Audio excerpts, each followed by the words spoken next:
نواسہ رسول کے چہلم کے موقع پر ملک کے چھوٹے بڑے تمام شہروں میں سیکیورٹی کے انتہائی سخت انتظامات کیے گئے ہیں۔ کراچی میں ایم اے جناح روڈ پر مرکزی جلوس کے راستوں کو کنٹینرز لگا کر سیل، جبکہ نگرانی کے لیے سی سی ٹی وی کیمرے نصب کر دیے گئے۔ شہر میں موٹر سائیکل کی ڈبل سواری پر پابندی بھی عائد ہے۔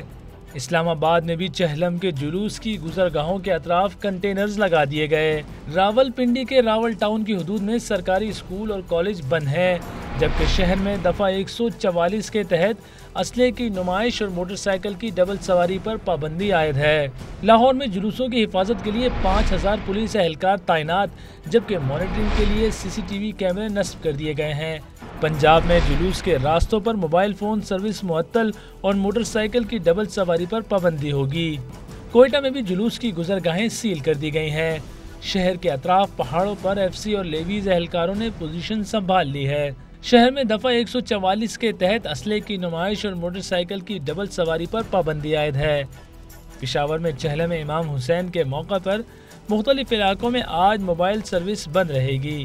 حیدرآباد میں چہلم پر سیکیورٹی کی ڈیوٹی دینے والی خواتین اور مرد اہلکاروں کو پولیس لائن میں خصوصی تربیت دی گئی ہے۔ سکھر میں بھی پولیس اور رینجرز اہلکاروں نے فلیگ مارچ کیا۔